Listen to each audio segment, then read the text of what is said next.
Hello everyone, তো সবাই কেমন আছো? আশা করি সবাই ভালোই আছো। তো আমি আগের ক্লাসে ট্রানজেকশনের একটা ইন্ট্রোডাক্টরি ক্লাস নিয়ে এসেছিলাম, আর এই ভিডিওতে আমি কিছু ইন্টারেস্ট নিয়ে এসেছি। সেগুলি থেকে তোমাকে ফাইন্ড আউট করতে হবে যে কোনটা ট্রানজেকশন আর কোনটা ট্রানজেকশন নয়। তো দেখো, আমি ট্রানজেকশন সম্পর্কে আবারও একটু সংক্ষেপে বলছি। ট্রানজেকশনের বাংলা মিনিং হলো লেনদেন। লেনদেনটা কখন সংগঠিত হয়? যখন তুমি কারোর কাছ থেকে কিছু নেবে, তার বিনিময়ে তুমি কিছু দেবে, তখনই সেটাকে আমরা লেনদেন বলবো বা ট্রানজেকশন বলবো। আর লেনদেন বা ট্রানজেকশন কখনো একতরফা হয় না। লেনদেন বা ট্রানজেকশন হতে গেলে এখানে দুইটি পক্ষের দরকার হয়।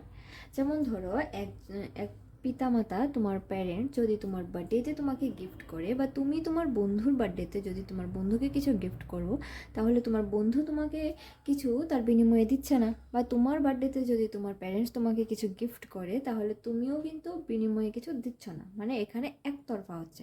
যদি একতরফা হয়, তখন সেটা লেনদেন বলা যাবে না, ট্রানজেকশন তুমি বলতে পারবে না। ট্রানজেকশনের জন্য দুটো পক্ষ থাকা দরকার। দুটো পক্ষ থাকলে দুটো পক্ষের মধ্যে যখন লেনদেন হবে, তখনই সেটাকে আমরা ট্রানজেকশন বলবো বা লেনদেন বলবো। চলো এবার ইন্টারেস্টগুলি দেখে নিই। তো 1 নম্বরে বলা আছে যে a businessman purchased A building for ₹1,00,000 for his business. তো বিজনেসম্যান কি করলো?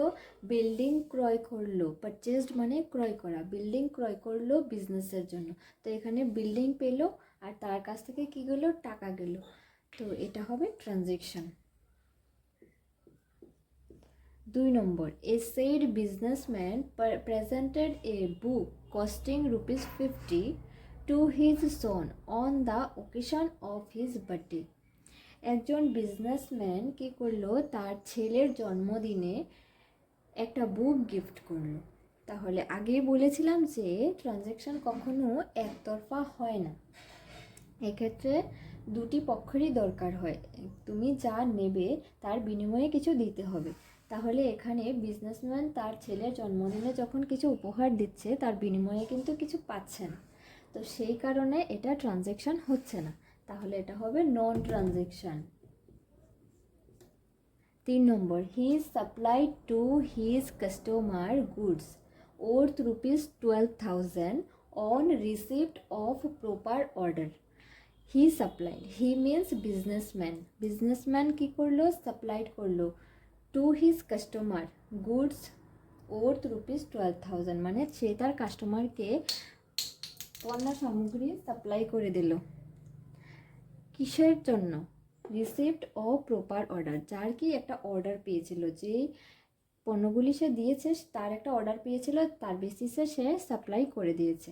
তো তাহলে তুমি যদি মাল দাও, তাহলে তার বিনিময়ে তুমি তো অবশ্যই টাকা পাবে। তাহলে এটা ট্রানজ্যাকশন হচ্ছে।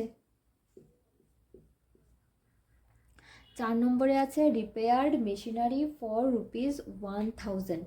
মেশিনারি রিপেয়ার করা হয়েছে। তো তাহলে তো রিপেয়ারের জন্য তুমি যখন যাবে দোকানে, তখন তো তোমার কাছ থেকে টাকা যাবে, আর মেশিনটা নতুনভাবে তৈরি হয়ে তোমার কাছে আসবে। তাহলে তুমি এখানে এটাকে ট্রানজ্যাকশন বলতে পারো। এটা transaction. 5 number, there is the agreement to supply furniture worth ₹3,000 to mister Peter. There is the agreement, এখানে বলা হয়েছে যে একটা এগ্রিমেন্ট হয়েছে টু সাপ্লাই ফার্নিচার worth ₹3,000, এটা সাপ্লাই করার জন্য। কি সাপ্লাই করার জন্য? ফার্নিচার। ফার্নিচার সাপ্লাইয়ের একটা এগ্রিমেন্ট হয়েছে। এটা কি ট্রানজ্যাকশন হবে? এটা একদমই ট্রানজ্যাকশন হবে না, কারণ এখানে জাস্ট বলেছে এগ্রিমেন্ট হয়েছে, এখানে কিন্তু বলেনি যে সাপ্লাইড করে দিয়েছে। 3 নম্বরটার মধ্যে দেখো, এখানে বলা আছে যে he supplied to his customer goods worth ₹12,000। He supply করে দিয়েছে, কিন্তু এখানে দেয়ার ইজ নো সাপ্লাইড। এখানে জাস্ট বলা আছে যে এগ্রিমেন্ট হয়েছে, জাস্ট এগ্রিমেন্ট হয়েছে। তাহলে এটা হবে নন ট্রানজ্যাকশন, এটা হবে নন ট্রানজ্যাকশন। 6 নম্বর, deposited cash into bank. Cash টাকা ব্যাংকে ডিপোজিট করেছো, মানে ডিপোজিট মানে জমা দেওয়া।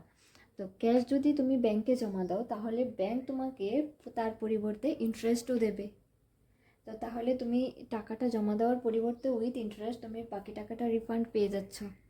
তাহলে এটা হবে ট্রানজ্যাকশন, কিছুর বিনিময়ে আবার কিছু পেয়ে যাচ্ছ। 7 নম্বর, পারচেজ স্টেশনারি ₹120। এখানে বলেছে স্টেশনারি পারচেজ করেছে, মানে স্টেশনারি কিনেছে। তাহলে এখানে তুমি যদি স্টেশনারি কিনো, তোমার কাছ থেকে টাকা গেছে, তুমি কিছু পেয়েছো আবার কিছু দিয়েছো, তাহলে এটাও ট্রানজ্যাকশন হচ্ছে। And this is the next and last. Placed a tender to Remington and Company for the supply of typewriter rupees 8,000. Tender means one type of order.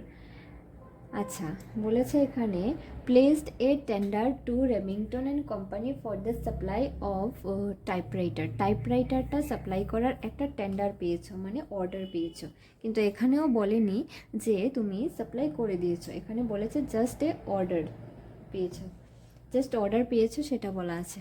তাহলে সেটা কি ট্রানজ্যাকশন হবে? সেটা হবে না, সেটা হবে নন ট্রানজ্যাকশন। তো 9 নম্বরটা দেখো, দেওয়া আছে purchased furniture with cash. Purchased furniture with cash rupees 2000। তাহলে ফার্নিচার পারচেজড করেছি মানে ক্রয় করেছি ক্যাশে, তাহলে অবভিয়াসলি এটা কি হবে? ট্রানজ্যাকশন, তাই না? আমি ফার্নিচার কিনেছি, আমার কাছ থেকে টাকা গেছে, তো এটা transaction.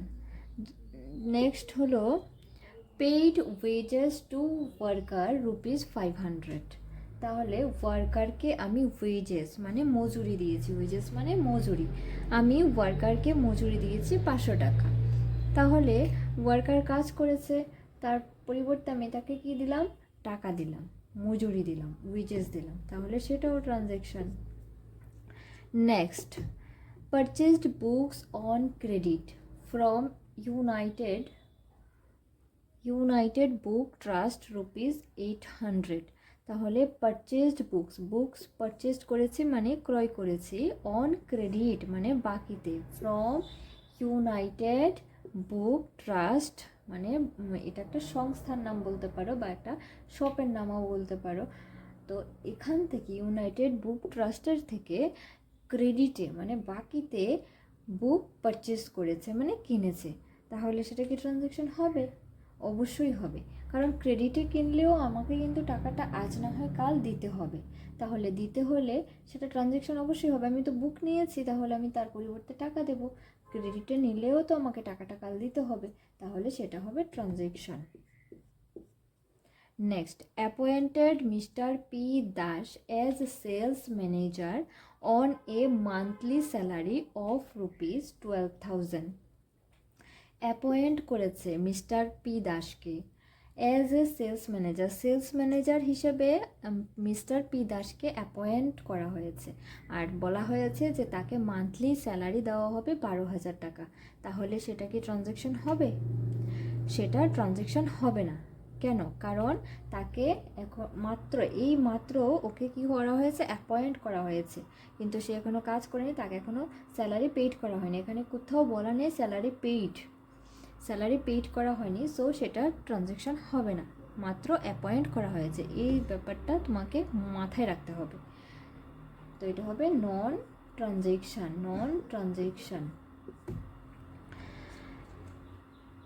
Next, send a price list showing price of products to a businessman. বলেছে যে send a price list showing price of products to a বিজনেসম্যানকে প্রোডাক্টসের একটা প্রাইস লিস্ট পাঠানো হয়েছে, তাহলে সেটা ট্রানজ্যাকশন হবে না তো, কারণ শুধু প্রাইস লিস্টটা আমি পাঠিয়েছি। ধরো বিজনেসম্যান চাইলো যে আমার কাছ থেকে, আমি দোকানদার, তো আমার কাছ থেকে উনি চাইছেন যে প্রোডাক্টসগুলি উনি নেবেন সেগুলির প্রাইস কীরকম হবে সেটার একটা লিস্ট পাঠাতে, তো আমি জাস্ট লিস্টটা পাঠিয়েছি, না উনি আমার কাছ থেকে প্রোডাক্ট নিয়েছেন, না আমি ওনার কাছ থেকে টাকা নিয়েছি। তো এটা হবে নন ট্রানজ্যাকশন, এটা কোনো ট্রানজ্যাকশানই হয়নি।